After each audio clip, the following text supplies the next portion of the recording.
Supreme court దాకా పోతుంది. ఎవరిని ఊరుకునే సమస్య లేదు. నేను కార్యకర్తలు చెప్తా ఉన్నా, గుర్తుపట్టలేదు, లేకపోతే పట్టించుకోలేదు. 5 ఏళ్ళు నేను మొదటిసారి వెళ్ళినప్పుడు అమ్మకూడదు, కానీ ఈ 5 సంవత్సరాలు భూపాలపల్లిలో ఉదయం 9 నుంచి రాత్రి 9 గంటలు ఎవరు ఫోన్ చేసినా ఫోన్ మాట్లాడి, ఎవరు యాపతంత్ర విన్నా, చేయగలిగిన సాయం చేసినా, పెళ్లి నుంచి వచ్చినా, ఇక్కడ అశుభకార్యం అయితే వచ్చినా, ఎవరికైనా కార్యకర్తకి ఇబ్బంది వచ్చినా, ఎమ్మెల్యే ఏం చేస్తాడు? గంటగంట చేయగలిగింది ఏముండదు. ఎవరైనా నన్ను గుర్తుపట్టలేదంటే నేను వస్తే గుర్తుపట్టమని చెప్పగలిగి చేస్తాం. ఇప్పటికైనా పార్టీ బలం ఉంటే మనం బలం ఉంటాం, పార్టీ పచ్చం ఉంటే మన గౌరవం ఉంటుంది. ఎమ్మెల్యే ఉన్నప్పుడు ఎమ్మెల్యేతో ఏమవుతుంది? మన ప్రభుత్వం ఉంటే లేకుండా ఏమైంది? ఈరోజు అందరూ ఇబ్బంది పడాల్సిన పరిస్థితి వచ్చింది. కాబట్టి ఈరోజు మళ్ళీ ఒక అవకాశం. ఈరోజు ఈ ప్రభుత్వానికి స్పీడ్ బ్రేకర్గా ఉండాలి. మనం బాగా స్పీడ్ ఉంటాలి బండి, అక్కడక్కడ స్పీడ్ బ్రేకర్ పెడతారు. ఎందుకు పెడతారు? స్పీడ్ కంట్రోల్ చేయాలి. రేవంత్ రెడ్డి స్పీడ్ కంట్రోల్ చేస్తే స్పీడ్ బ్రేకర్ ఎంపీ ఎలక్షన్ లో ఉన్నది. మనం స్పీడ్ బ్రేకర్ పెట్టాలి, అది టీఆర్ఎస్ జెండా ఎగరాలి. అప్పుడు కేసీఆర్ ప్రభావం తెలుసుకొని రేవంత్ రెడ్డి ఒళ్ళు పనిచేస్తాడు. కానీ ఇది కూడా గెలిచింది అనుకో, ఇంకా స్పీడ్ పెరుగుతుంది. ఎంపీటీసీ ఎలక్షన్లో ఇంకా స్పీడ్ పెంచుతాడు. మున్సిపల్ ఎలక్షన్స్ ఉంటాయి, సర్పంచ్ ఎలక్షన్ ఉంటాయి. నా ఎలక్షన్ అయిపోయింది, రేపు మీ ఎలక్షన్ ఉంటుంది. మీరు సర్పంచ్ కావాలి, మీరు ఎంపీపీ కావాలి, మన జెడ్పీటీసీ కావాలి, ఎంపీటీసీ కావాలి, పిఎస్సీ చైర్మన్ కావాలి. కాబట్టి ఈ రోజు నుంచి మళ్ళీ పునరంకితమై పార్టీ బలం కొరకు పనిచేయండి. నేను కూడా మీకు అండగా ఉంటా. ఎక్కడ ఏ కార్యకర్తకి ఇబ్బంది వచ్చినా అర్ధరాత్రి ఫోన్ చేసినా మీకు అందుబాటులో ఉంటానని చెప్తున్నా. నేను తప్పకుండా మరి బుధవారం మన నియోజకవర్గ స్థాయి సమావేశం కూడా పెట్టుకోవాల్సిన అవసరం ఉన్నది. దానికి రాష్ట్ర స్థాయి నాయకులు మన కార్యనిర్వాహక అధ్యక్షుడు కేటీ రామారావు గారు వస్తారని చెప్పింది. కాబట్టి ఆయన మార్చి 2వ వారంలోనూ భూపాలపల్లిలో విస్తృత స్థాయి కార్యకర్తల సమావేశం పెట్టుకుందాం. అందరం కూడా ఊరికే లోపాలను ఎంచుకోవడం కంటే మీరు మండల స్థాయిలో కూర్చొని మాట్లాడతారు, గ్రామ స్థాయిలో కూర్చొని మాట్లాడతారు. ఎందుకంటే ఎన్నికలలో ప్రభుత్వ పరంగా కానీ నా పరంగా కానీ ఎక్కడ కూడా లోపం లేకుండా ఎన్నికల క్యాంపెయిన్ చేసినాం. ప్రజలు మార్పు కావాలనుకుంటారు, పాలించే ప్రజలకు చూద్దాం, చూస్తారు, అది కూడా చూస్తారు. కేసీఆర్ గారు అన్నప్పుడు ఎంత మంచిగా రైతు బంధు వచ్చింది, కరెంట్ రేట్లు వచ్చింది. ఇలాంటి శాసనసభ్యుడు నేను ఆ రోజు సాంక్షన్లు అన్నీ కూడా క్యాన్సిల్ చేసి మళ్ళీ కొత్త శిలాఫలకాలు పెట్టి నా నియోజకవర్గం డెవలప్మెంట్ ఫండ్ కూడా ఆపమని చెప్పి, డిఎంఎఫ్టీ శాంక్షన్స్ ఇస్తే వాటిని ఆపమని, టెండర్ వరకు ఆపమని చెప్పి దీని మీదనే కాలయాపన చేస్తా ఉన్నాను.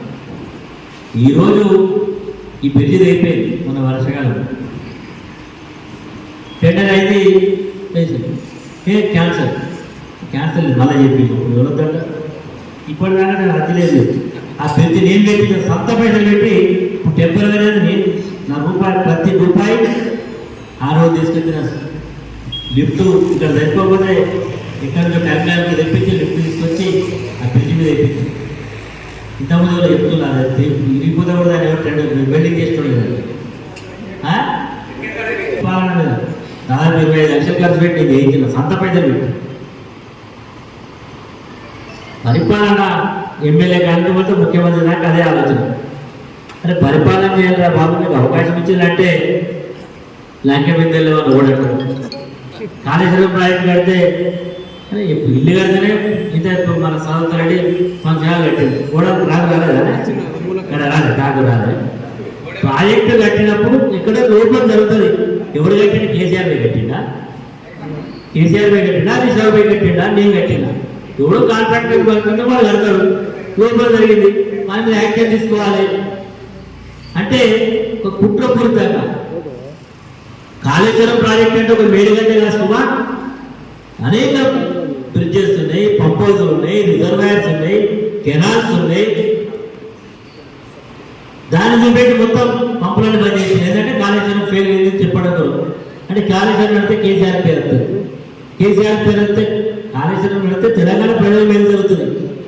ఈరోజు ఎందుకు వస్తాలో డిబిఎం కట్టి నీళ్ళు నేను ఎమ్మెల్యే ఉన్నప్పుడు చివరి దాకా నీళ్ళు తెచ్చి వచ్చినాయా? ఇప్పుడు వచ్చినా కానీ అక్కడ మోటార్ బంద్ పెట్టిండు, ఎల్లం నీళ్ళు రావు. ఎందుకంటే అరే పరిపాలన మీద దృష్టి పెట్టండి బాబు. మీరు 420 హామీలు ఇచ్చారు కదా, 420 హామీలు ఇచ్చారు. 6 హామీలు కాదు, ఎవరి వర్గానికి ఏది వర్గం చేస్తామన్నారు. ప్రజలందరికీ మీకు అవకాశం ఇచ్చింది.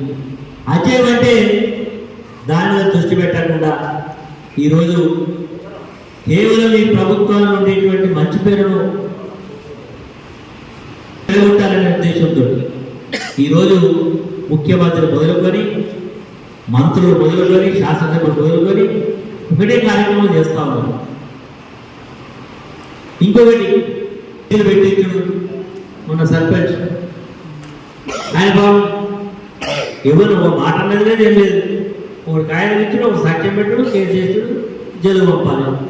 ఒక సర్పంచ్నే జైలు పంపితే సర్పంచ్ నా మీదనే పెట్టింది కేసు, ఎమ్మెల్యేనే కేసు పెట్టింది. నేను చేసిన తప్పేందా అంటే భూపాలపల్లిలో ఒక టెంపుల్ కట్టి దానికి కావాల్సినటువంటి అయ్యగారు ఉండడానికి అన్ని కడితే ఓ ప్రైవేట్ కంప్లైంట్ ఇచ్చి కోర్టు చెప్పి చేసి, అంటే ఎక్కడ మంచి పేరైతే అక్కడ అడ్డుకునేటువంటి ప్రయత్నం చేస్తా ఉన్నారు.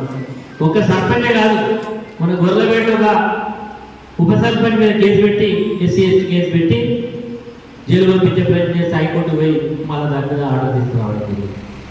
అంటే మనం రేగొండలో ఒక ఎంపీపీ మన పార్టీకి వ్యతిరేకంగా పనిచేసిందని చెప్పి అవిశ్వాస తీర్మానం పెడితే అవిశ్వాసం డేట్ వచ్చింది, అన్నీ వచ్చినాయి.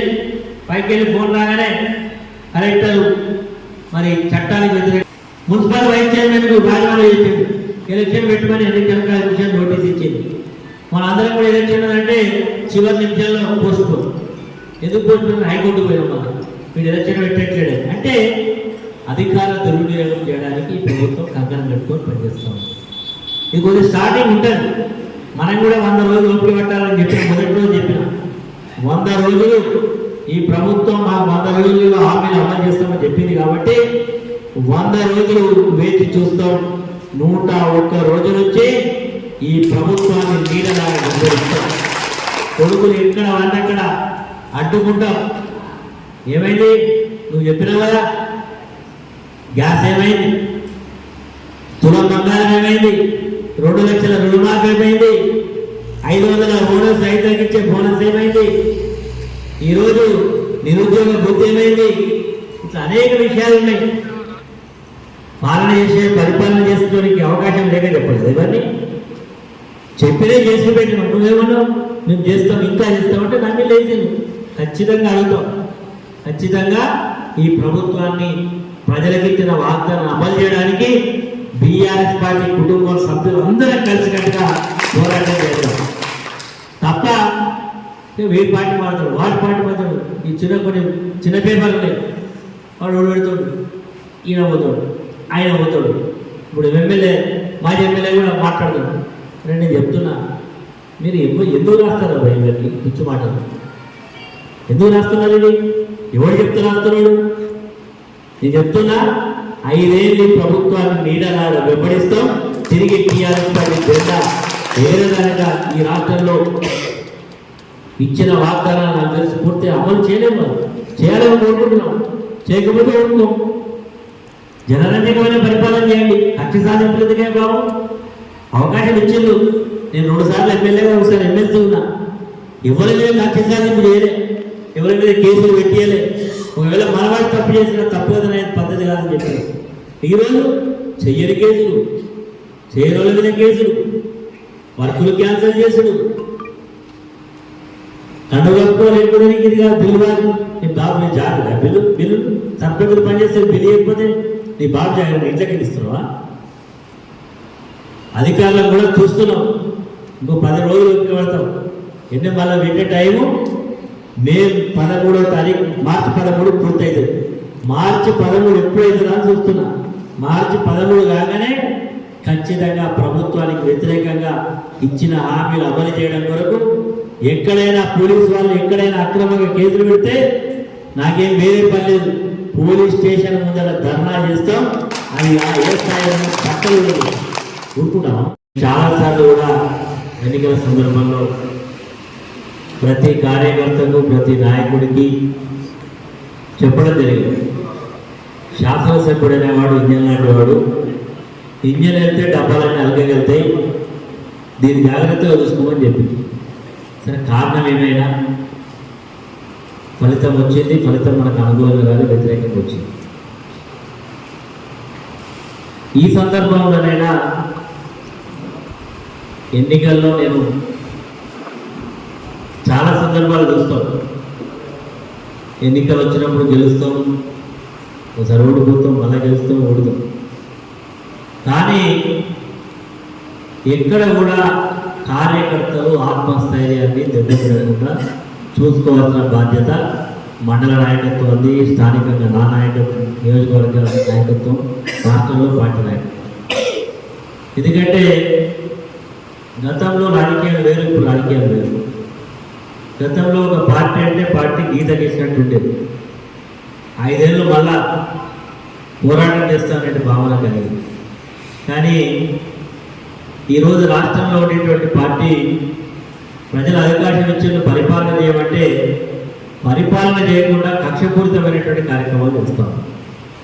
ప్రజలు అవకాశం ఇచ్చారు, పరిపాలన చేయండి బాబు అంటే జై కేసీఆర్, జై కేటీఆర్ అవుతున్న సందర్భంలో కార్యకర్తలను కలుసుకోవాలని ఉద్దేశంతో ఏర్పాటు చేసినటువంటి సమావేశాలు పార్టీ అధ్యక్షులు మిత్రులు రవి గారు, జెడ్పీటీ సభ్యులు మిత్రులు శ్రీ తిరుపతి రెడ్డి గారు కూడా హృదయపూర్వకమైనటువంటి నమస్కారం.